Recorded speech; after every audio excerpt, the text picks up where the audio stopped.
वंदे मातरम, आप देख रहे हैं सत्ता का टेम्परेचर। आपके साथ मैं हूं सांची त्यागी। कल पूर्वोत्तर के दो राज्यों के बीच में झड़प की खबर सामने आई। असम और मिजोरम के बीच सीमा विवाद ने हिंसक रूप ले लिया। दोनों तरफ की पुलिस और आम नागरिकों के बीच ये झड़प हुई, जिसमें असम पुलिस के 6 जवान शहीद हो गए थे, जबकि 80 अन्य लोग ऐसे हैं जो घायल बताया जा रहा है। इन घायलों में कई अधिकारी भी शामिल हैं। घटना चाचर से गुजराती अंतर्राज्यीय सीमा के पास लैलापुर में हुई। बता दें कि दोनों राज्यों के बीच पिछले 25 सालों से या फिर कहीं उससे पहले से ही जिसकी शुरुआत हुई वो विवाद चलता चला आ रहा है। वहीं इस घटना के बाद असम और मिजोरम के मुख्यमंत्रियों के बीच ट्विटर पर भी जंग छिड़ती नजर आई। असम के मुख्यमंत्री हेमंत बिस्वा शर्मा ने एक वीडियो पोस्ट करते हुए कहा कि असम के पुलिसकर्मियों की मौत का मिजोरम के उपद्रवियों और जवानों ने जश्न मनाया। उसके बाद दोनों राज्यों के मुख्यमंत्रियों ने केंद्रीय गृह मंत्री अमित शाह से इस मामले में दखल देने की अपील भी की थी, जिसके बाद देर रात यह हुआ कि गृह मंत्री अमित शाह ने दोनों राज्यों के मुख्यमंत्रियों से बात की और उनसे विवादित सीमा क्षेत्र के शांति को देखते हुए सुनिश्चित करने और मैत्रीपूर्ण ढंग से समाधान निकालने को कहा। दोनों मुख्यमंत्रियों ने उन्हें विवाद पर आपसी सहमति से हल निकालने का आश्वासन भी दे दिया है। हालांकि अब देखने वाली बात यह है कि जिस विवाद का हल 25 सालों में नहीं हो पाया है वो अब कैसे खत्म होगा। हालांकि इस बीच सबसे बड़ी बात यह भी है कि यह विवाद बहुत पुराना है। 1972 में असम से अलग होकर जब मिजोरम केंद्र शासित प्रदेश बना तो उसके बाद मिजोरम ने पूर्ण राज्य का दर्जा हासिल कर लिया था और उसके बाद हमने देखा कि किस तरीके से विवाद लेकिन जमीन को लेकर जारी रहा था। मिजोरम ने 164 किलोमीटर की सीमा पर अपना अधिकार जमाने की बात कही और इस बीच मिजोरम ने कहा कि उसकी जो 1318 वर्ग किलोमीटर इनर लाइन है वो मिजोरम की है। हालांकि इसको लेकर कुछ और दावे भी निकलकर सामने आते हैं। ये जो दावे किए जाते हैं वो रिजर्व फॉरेस्ट के तहत किए जा रहे हैं। वहीं मिजोरम 1873 के बंगाल ईस्टर्न फ्रंटियर रेगुलेशन के तहत ये दावा करता है। यानी अपने अलग अलग दावों के बीच में ये विवाद लगातार बढ़ता रहा। समय समय पर यह देखा गया कि किस तरीके से केंद्र सरकार की तरफ से हस्तक्षेप कर मामले को सही तरीके से खत्म करने की कोशिश की गई, लेकिन समय समय पर किसी न किसी रूप में झड़पें निकलकर सामने आई। गौर करने वाली बात यह है कि पहली बार ऐसा हुआ जब इस पूरे मामले को लेकर आम लोगों के अलावा सीधे तौर पर दोनों राज्यों की पुलिस भी आमने सामने हो गई, अधिकारी भी आमने सामने हो गए और अलग अलग स्तर पर मुख्यमंत्री भी अब टकराव की स्थिति में आ गए हैं। ऐसे में सवाल यह है कि आखिर कब तक ये स्थिति इस तरीके से बनती हुई नजर आएगी। और गौर करने वाली बात यह भी है कि अब गृह मंत्री अमित शाह भी पूरे मामले को लेकर गंभीरता जाहिर कर रहे हैं। इस बीच असम में 3 दिन का राजकीय शोक भी घोषित किया गया है। मुख्यमंत्री ने जवानों को श्रद्धांजलि भी अर्पित की है। वो शहीद जवानों को श्रद्धांजलि अर्पित करने के लिए भी पहुंचे थे। लेकिन ये जो विवाद है, इस विवाद के बहुत गहरे मायने हैं। चाहे इससे पहले का जिक्र करें, जब हम जिक्र करते हैं कि ये विवाद 25 साल पुराना है, तो उससे पहले ये देखना दिलचस्प भी है कि मामला 49 साल पुराना भी नजर आता है।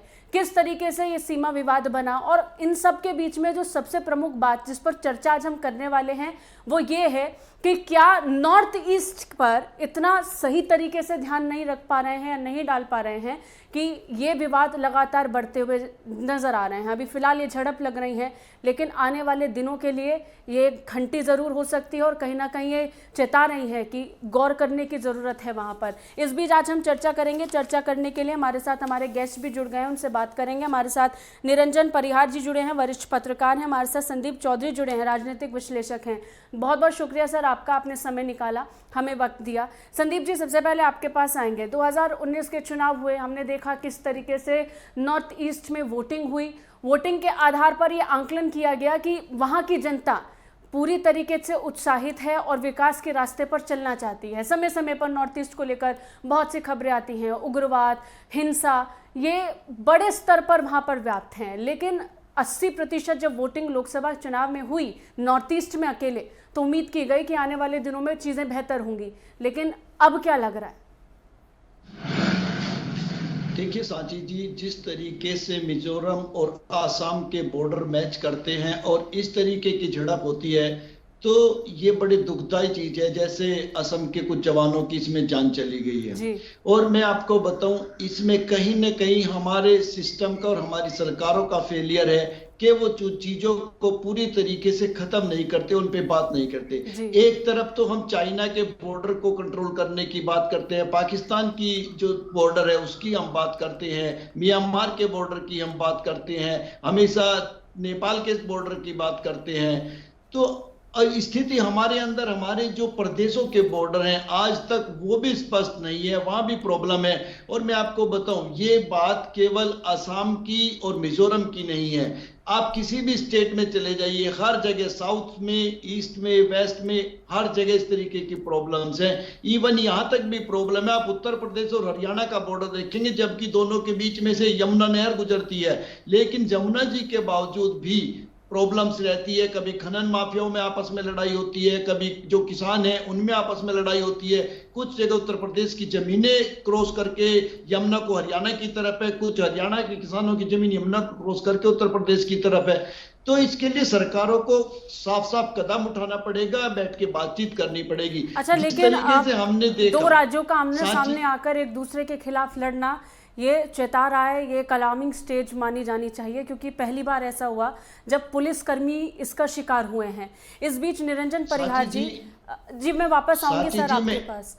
निरंजन परिहार जी, आपसे फर्स्ट कमेंट लूंगी। जब हम इस पूरे विवाद को देख रहे हैं, यहाँ पर प्रमुख तौर पर हम नॉर्थ ईस्ट का अगर जिक्र करें तो कुछ समय पहले उम्मीद की गई थी केंद्र सरकार से कि अब नॉर्थ ईस्ट की तरफ कुछ खासा ध्यान दिया जाएगा। जब हम बॉर्डर सिक्योरिटी का जिक्र करते हैं, खासतौर पर नॉर्थ ईस्ट की तरफ, जहाँ चाइना, भूटान, बांग्लादेश जैसे पड़ोसी राज्य लगते हैं, तो उम्मीद की गई कि यहाँ पर कोशिश की जाएगी बॉर्डर को मजबूत करने के लिए, लेकिन उसके लिए ज़रूरी है कि वहाँ के राज्यों को भी मजबूती दी जाए। इसके लिए खुद केंद्र सरकार ने एक्ट ईस्ट पॉलिसी की शुरुआत की थी। अगर उस पॉलिसी का जिक्र करते हैं तो वो किस हद तक कामयाब रही, और अगर कामयाब रही तो फिर ये खबरें कैसे आ रही हैं?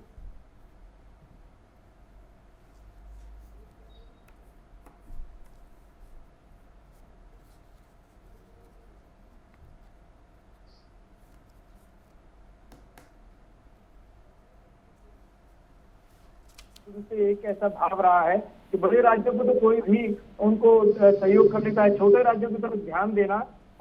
अब इससे पता चल गया कि छोटे राज्यों को अगर ध्यान नहीं दिया गया तो ये समस्याएं बड़े राज्यों से भी ज्यादा बड़ी हो जाएगी। देखिए, राजनीतिक समस्याएं सिर्फ चुनाव लड़कर नहीं सुलझाई जा सकती, उन पर ध्यान देकर सुलझाई जाएगी, क्योंकि ये पहली बार भारतीय इतिहास में हुआ है कि दो राज्यों की पुलिस आपस में अपने सीमा विवाद को लेकर गोलियां चली और इतने लोग मरे हैं। मुझे लगता है कि शायद सुना है कि करीब 300-350 से ज्यादा लोग ज्यादा घायल हैं, 200 लोगों पर शुरू में हुई और पुलिस बल को गोलियां चलानी पड़ी। ये पहली बार हुआ है भारतीय इतिहास में। विषय जांच का जरूर है, लेकिन सिर्फ जांच से कुछ होता नहीं है, क्योंकि जांच के पन्ने तो फाइलों में बदल जाएंगे और फाइलें पड़ी रह जाएगी, लेकिन ये सीमा विवाद बहुत पुराना है, जिससे राजनीतिक इच्छा शक्ति से इसको जल्दी से सुलझाया जाना बहुत जरूरी है। अच्छा, लैंड डिस्प्यूट एक बहुत बड़ा फैक्टर रहता है मनोज चौधरी जी। जब हम जिक्र करते हैं लैंड डिस्प्यूट का, जमीनी विवाद का, ये विवाद बहुत आसानी से बहुत बड़े बन जाते हैं। क्या कारण रहा कि इतने समय के बाद भी, जब हम असम से मिजोरम का जिक्र करते हैं, इनका इतिहास का जिक्र करते हैं, सबसे पहले असम से मिजोरम अलग हुआ, उसके बाद उसका केंद्र शासित प्रदेश बनना, फिर पूर्ण राज्य का दर्जा मिलना, उसके बाद पिछले 25 सालों में ये विवाद लगातार जारी रहना, क्या कारण रहा कि केंद्र सरकार अभी तक इस डिस्प्यूट को खत्म नहीं कर पाई है?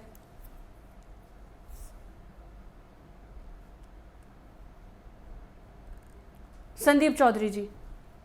देखिए सांची जी, मैं आपको बताऊं, प्रॉब्लम खत्म करने के लिए आपकी इच्छा शक्ति होनी चाहिए। हमने जम्मू कश्मीर में धारा 370 का मामला खत्म होते देखा, हमने पंजाब का आतंकवाद खत्म होते देखा, तो ये चीज भी इतनी बड़ी नहीं है। जिस प्रकार से मोदी सरकार ने, जो आपके देश के अंदर हाईवेज बनते हैं, इनके इश्यूज होते थे, हाईवेज बीच में अटक जाते थे, लेकिन एक संयुक्त कमेटी बनाई गई जिसमें बैठ के समस्याओं का समाधान हुआ, और आज की तारीख में आप जितने नेशनल हाईवे बनाते हैं वो स्पीड से बनते हैं, कहीं कोई रुकावट नहीं आती है। इसी तरीके से आपको काम करने की जरूरत है। जिस दिन सरकार चाहेगी, इस पर काम करेगी, दिलो जान से काम करेगी, तो ये समस्याएं खत्म होने वाली है। ऐसी कोई भी समस्या नहीं है जो लगातार चल सकती है। आपने देखा, पानी के बंटवारे के ऊपर प्रदेशों में झगड़े होते हैं, बॉर्डर के ऊपर झगड़े होते हैं, तो ये झगड़े इसलिए होते हैं क्योंकि अभी राजनीतिक इच्छा शक्ति नहीं है। जिस दिन राजनीतिक इच्छा शक्ति होगी, ये झगड़े खत्म हो जाएंगे। जी, एक्ट ईस्ट पॉलिसी का हम जिक्र करते हैं। मोदी सरकार ने इसकी शुरुआत की, बहुत उम्मीद की गई और अनुमान लगाया गया कि अब नॉर्थ ईस्ट को मुख्यधारा से जोड़ा जाएगा, क्योंकि आमतौर पर यह देखा गया है कि बहुत सी ऐसी योजनाएं हैं जो कहीं ना कहीं बहुत हद तक नॉर्थ ईस्ट तक नहीं पहुंच पाती हैं और वहां के लिए पॉलिसी अलग से लाने की ज़रूरत पड़ रही थी और उस पॉलिसी को भी लाया गया। लेकिन अब ऐसा लग रहा है कि शायद उसको और गति देने की ज़रूरत है, उसमें और तेज़ी लाने की ज़रूरत है, वो भी तब जब हम ये देखते हैं कि बॉर्डर पर हालात शायद उतने ठीक नहीं हैं जितना समझा जा रहा है या फिर पिछले कुछ सालों में देखा गया है। खासतौर पर चाइना, बांग्लादेश, म्यांमार की तरफ से जो स्थिति उत्पन्न हुई है उनको देखते हुए। संदीप जी। सांची जी, बिल्कुल मैं आपकी बात से सहमत हूं। जिस तरीके की चीजें बॉर्डर के आसपास घटी हैं उसमें कहीं ना कहीं सरकारों ने काम भी किया है। आप ये देखिए, नॉर्थ ईस्ट में एयरपोर्ट बनाए गए और आपको रेलवे ट्रैक से जोड़ा गया, जहाजों की फैसिलिटी ज्यादा दी गई, तो कहीं ना कहीं नॉर्थ ईस्ट को कनेक्ट किया जा रहा है बाकी हिंदुस्तान की तरीके से। लेकिन हाँ, इस बात से इनकार नहीं किया जा सकता, वहां की भौगोलिक स्थिति अनुकूल नहीं होती है हमेशा, तो उस पर काम करने की जरूरत है। और जो हमारा चाइना बॉर्डर के, म्यांमार बॉर्डर के या बांग्लादेश बॉर्डर के या नेपाल बॉर्डर की बात करते हैं, वो चीजें बिल्कुल अलग है। लेकिन हमारे प्रदेशों में अगर टकराव होता है, प्रदेशों के बॉर्डर की बात आती है, तो वो एक इंटरनल मैटर है जिसको आपको अपनी सरकारों को, प्रदेश सरकारों को, केंद्र सरकारों को मिलकर, और शायद इसलिए हम कह रहे हैं कि अगर आपको फॉरेन डिस्प्यूट को खत्म करना है तो उससे पहले नॉर्थ ईस्ट के अंदर राज्यों के बीच में जो डिस्प्यूट है उसको जल्द से जल्द खत्म करना होगा। आपके पास मैं लौटूंगी निरंजन जी। जब हम इन सभी चीज़ों का, ये सभी फैक्टर्स पर मंथन करने की कोशिश कर रहे हैं, निचोड़ निकालने की कोशिश कर रहे हैं, आखिर ये विवाद कहाँ से शुरू हुआ, इसको कैसे खत्म करेंगे। अब इस बीच एक चीज़ जो समझ में आ रही है वो ये है कि इंफ्रास्ट्रक्चर के लिहाज से भले ही मजबूती देने की कोशिश की गई हो, उसको आधार देने की कोशिश की गई हो, लेकिन इसके साथ साथ ज़रूरी ये भी है कि बहुत लंबे वक्त से चले आ रहे डिस्प्यूट्स को भी अब खत्म करने की ज़रूरत होनी चाहिए, जिसके लिए चाहे कमेटी बनानी हो या फिर मध्यस्थता ही क्यों ना करनी पड़े। निरंजन जी। बहुत महत्वपूर्ण है कि दो राज्यों की सीमाओं का हल हम 50 साल बाद भी नहीं कर पाए हैं। हम अपनी बाकी समस्याओं को तो बहुत गंभीरता से ले लेते हैं, क्योंकि जिस फैसले में चुनाव को जीतने की सारी चीजें जुड़ी होती है वो तो तत्काल की जाते हैं, लेकिन राज्यों की सीमा के विवाद को सुलझाना अब पहली जरूरत बन गया है। हम देखते हैं कि पिछले कई सालों में इस पर कोई विवाद होता था, लेकिन धीरे इतना बड़े लेवल पर नहीं पहुंचा। अब पिछले साल भर में इसकी जो फ्रीक्वेंसी में जो इजाफा देखने को मिल रहा है वो कई वजहों से हमारे सामने सवाल खड़े कर देता है कि सीमावर्ती इलाकों में जो नीतिगत मामले हैं उनको तो सेटल कर लिया जाता है, लेकिन जो परिस्थितिजनक और जो व्यावहारिक मामले हैं उनको सेटल करने में हमको कहीं कि केंद्र सरकार को बहुत तेजी से उस पर जुटना होगा। नहीं तो ये आपसी जो टकराव बढ़ रहा है राज्यों में, वो छोटे राज्यों से बढ़कर दूसरे प्रदेशों में जाएगा, तब देश को दूसरा एक बहुत महत्वपूर्ण बात यह कि इन सारी कोशिशों को प्राथमिकता के आधार पर देखने की जरूरत है, क्योंकि पहले विवाद का स्तर इस स्तर तक कभी पहुंचा नहीं था। अब विवाद बड़े रूप में सामने आ रहे हैं, तो इन विवादों का राजनीतिकरण भी होने लगा है। निश्चित रूप से आने वाले 1-2 दिन में हम देखेंगे कि यह इतना बड़ा विवाद बन जाएगा संसद से लेकर सड़क तक कि कहीं न कहीं इस देश को उसमें शामिल कर लिया जाएगा, क्योंकि ये केंद्र सरकार उस राज्य उस विवाद को नहीं सुलझा पाएगी, ये केंद्र सरकार को बस लगेगी। लेकिन ये कोई नहीं कहेगा कि उसके केंद्र सरकार को 7 साल से उसके पहले के सालों में जिनकी सरकार थी उन्होंने कुछ नहीं किया ये। लेकिन क्योंकि इस पूरे मामले का विवाद बनेगा, विवाद राजनीतिकरण रूप लेगा और राजनीति फिर जब आएगी तो इस विवाद को सुलझाना और मुश्किल हो जाएगा। बहुत गंभीर विषय है, हमने बाकी राज्यों के साथ भी देखा है संदीप जी। जैसा निरंजन जी बता रहे हैं कि स्थिति ये होती है कि शुरुआत में स्थिति बहुत छोटी लगती है, ये थोड़े छोटे डिस्प्यूट आने वाले दिनों में बड़े राजनीतिक मुद्दे बन जाते हैं, जिसके आधार पर चुनाव लड़े और जीते जाते हैं। कहीं ऐसा ना हो नॉर्थ ईस्ट में बढ़ता उग्रवाद या फिर ये जो सीमा विवाद है जो कहीं ना कहीं उग्र रूप अब ले चुका है, इस पर आने वाले दिनों में राजनीति हो, इस पर चुनाव लड़े जाएं, जीते जाएं, कहीं ऐसी स्थिति तो नहीं बन जाएगी संदीप जी? गर्भ में छिपी हुई है कि क्या स्थिति हो सकती है। लेकिन मैं आपको एक चीज बता दूं, हमारे देश में जब भी प्रदेश बनाए जाते हैं या आपने सुना होगा जिले बनाए जाते हैं, प्रदेशों के अंदर नए जिले बना दिए जाते हैं, जी, तहसील बना दी जाती है, लेकिन ये चीजें पॉलिटिकली माइलेज लेने के लिए, पॉलिटिकली फायदा लेने के लिए कई बार सरकारें करती हैं, हमारे नेता करते हैं, लेकिन वो कभी भी समस्या को जड़ से खत्म नहीं करते। अगर तहसील बना दी जाती है, नहीं तो पुरानी तहसील में वहां के किसान, वहां के लोगों की जमीनें कनेक्ट रहती है, वो हमेशा परेशान घूमते। नया जिला बना दिया जाता है, लेकिन लोगों की जो समस्या है वो पुराने जिले में, उनका रिकॉर्ड पुराने जिले में रहता है, उनको बहुत टाइम लगता है, बहुत अलग अलग तरीके की प्रॉब्लम फेस करनी पड़ती है वहां के लोगों को। इसी तरीके से जो नए प्रदेश बना दिए जाते हैं, जैसे उत्तराखंड बने हुए काफी टाइम हो गया, लेकिन आज भी उत्तराखंड के लोगों की बहुत सारी समस्याएं ऐसी हैं जो उत्तर प्रदेश से, लखनऊ से और इलाहाबाद से सोल्व होती हैं। तो हमारी सरकारों को प्लान भी प्रॉपर करना पड़ेगा कि जब आप कोई अलग प्रदेश बनाते हैं तो वो प्रदेश की डिक्लेरेशन के साथ साथ वो सारी समस्याएं खत्म हो जाए। लेकिन आपको पता है हमारे यहाँ जैसे उद्घाटन किया जाता है हॉस्पिटल का, तो पहली ईंट रखी जाती है, हॉस्पिटल कब बनेगा कैसे बनेगा नहीं पता, उसका उद्घाटन कर दिया जाता है। ठीक इसी तरीके से प्रदेशों को बना दिया जाता है, लेकिन उनकी समस्याएं कभी खत्म नहीं की जाती। अच्छा, एक चीज गौर करने वाली है निरंजन जी, जब हम कुछ पॉलिसीज का जिक्र करें जो आज़ादी के बाद से नॉर्थ ईस्ट में अपनाई गई, उनमें बहुत सी पॉलिसीज़ हैं। पहले प्रधानमंत्री जवाहरलाल नेहरू से लेकर प्रधानमंत्री नरेंद्र मोदी तक बहुत सी पॉलिसीज़ अपनाई गई, जिसमें अब हम लोकेश पॉलिसी को भी बहुत प्रमुखता से देख रहे हैं। समय समय पर जिस तरीके की मांग उठी उस हिसाब से कमेटियां बनाई गई जो वहां पर ऑब्जर्वेशन के तौर पर लगातार ऑब्जर्व करती रहीं, काम करती रहीं, जिसमें ये देखा गया अगर आर्थिक ढंग से निवेश करने की बात हो तो उसके लिए पॉलिसी बनाई गई, अगर इंफ्रास्ट्रक्चर मजबूत करने के लिए, डेवलपमेंट को बढ़ावा देना हो तो उसके लिए पॉलिसी दी गई। अब ये जो डिस्प्यूट हैं, क्या आपको लगता नहीं है कि अब ये समय आ चुका है जिसके लिए फिर एक कमेटी का गठन हो जो सबसे पहले लैंड डिस्प्यूट पर ये जो कंफ्यूजन लगातार बनी हुई है इसको खत्म करने का काम करे? निरंजन जी। वो निर्णायक होगा और वही उन पर करेंगे, लेकिन मेरा ऐसा मानना है कि देखिए इस पूरे मामले में जो असम के मुख्यमंत्री हेमंत बिस्वा शर्मा कि मेघालय, अरुणाचल प्रदेश और नागालैंड के साथ तो उनका विवाद निपट सकता है, लेकिन मिजोरम के साथ निपटना बहुत मुश्किल है। ये बात बहुत गंभीर है और इस पर गंभीर रूप से चिंतन करना चाहिए कि एक मुख्यमंत्री जब बाकी के 3 राज्यों के बारे में कहता है कि हम इसका विवाद तो आसानी से सुलझा लेंगे, लेकिन मिजोरम का विवाद सुलझना मुश्किल है, तो निश्चित तौर से ये मुश्किल है। क्योंकि देखिए हेमंत बिस्वा शर्मा जिस तरह के राजनेता हैं वो यूं ही कुछ नहीं बोलते, उनके बोलने की गंभीरता को हमें समझना चाहिए, और ये सारी गंभीरता उस पूरे इलाके के व्यावसायिक पूरे ढांचे को ध्वस्त कर देगी। मुझे लगता है कि अगर थोड़ी बहुत हम देखते थे कि करीब 25 साल 30 साल पहले जो आसाम में जो आंदोलन चले थे तो पूरा नॉर्थ ईस्ट तब एकदम तबाह हो गया था आर्थिक रूप से।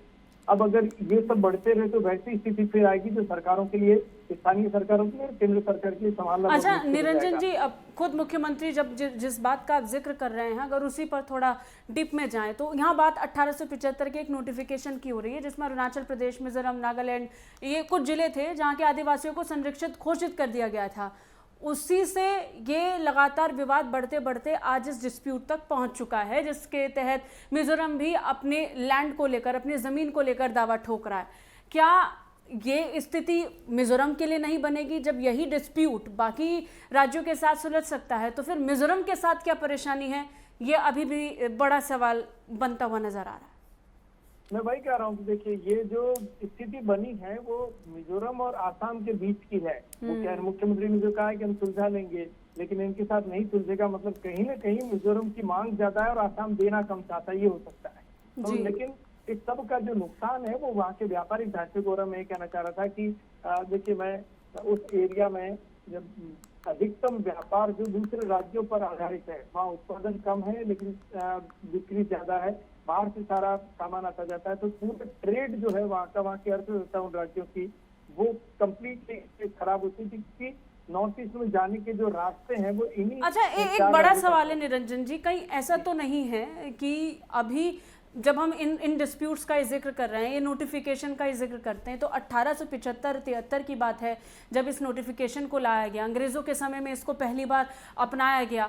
इतनी पुरानी चीज़ों को आज तक क्यों ख़त्म नहीं कर पाई है सरकार? नए सिरे से जब हम हर चीज़ के साथ आगे बढ़ रहे हैं, 370 को ख़त्म कर दिया गया और नए तरीके से चीज़ों को आगे बढ़ाया जा रहा है, तो ये जो नोटिफिकेशंस हैं या जो ये डिस्प्यूट्स हैं जो अब इस रूप में आ चुके हैं, यानी अगर हम इनर लाइन परमिट सिस्टम का ही जिक्र करें तो ये चीज़ खत्म होकर नए सिरे से अपना क्यों नहीं पा रही है सरकार? क्या इसके साथ कोई और परेशानियां भी हैं जो जन्म ले सकती हैं?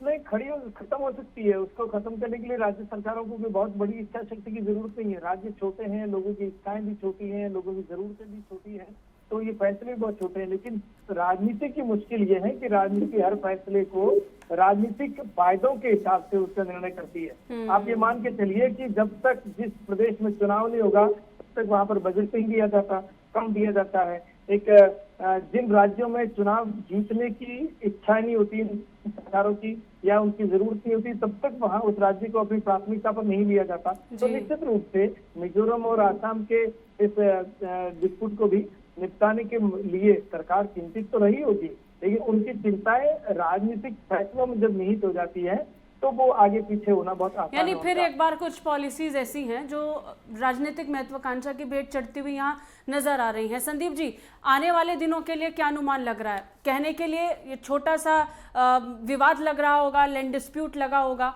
लेकिन इसके बाद पुलिस का इसमें इन्वॉल्वमेंट, अधिकारियों का इसमें आना, दो राज्यों का आमने सामने खड़े होकर विवाद पे आकर लड़ना, अपनी अपनी बात कहना, मुख्यमंत्रियों के बीच में टकराव, ये बहुत गंभीर स्थिति की तरफ इशारा कर रही है। सांची, मैं आपको बताऊं, छोटा विवाद नहीं कह सकते, दो प्रदेशों के बीच का विवाद है और कई जवानों की जान मौके पर चली गई है। तो अब दोनों सरकारों को गंभीरता से, और साथ में केंद्र सरकार की जिम्मेदारी है, जिस तरीके के हमारे देश के गृह मंत्री हैं वो चीजों को समझते भी हैं, और अमित शाह जी की जो इमेज है देश के अंदर, वो समस्याओं को निपटाने के लिए जानी जाती है, जुझारू नेता हैं और दूर की सोच रखते हैं। तो मुझे लगता है कि ये सरकार इतनी स्ट्रोंग है और ऐसी समस्याओं का समाधान कर सकती है। जी, अच्छा, इसके साथ ही अगर हम समाधान का जिक्र करें तो क्या समाधान हो सकता है? आगे क्या लग रहा है कि अगर इससे निपटना है, इस डिस्प्यूट से बाहर निकलना है, क्योंकि हम तो आम लोगों को देख रहे हैं मुंह ढककर पत्थरबाजी करते हुए, क्योंकि ये तो ट्वीट भी किया मुख्यमंत्री ने खुद कि उनकी तरफ, उनके राज्य की तरफ पत्थरबाजी हुई है, उनको मारा गया है, उनके पुलिस वालों पर हमला हुआ है और आम लोग भी इसमें शामिल थे।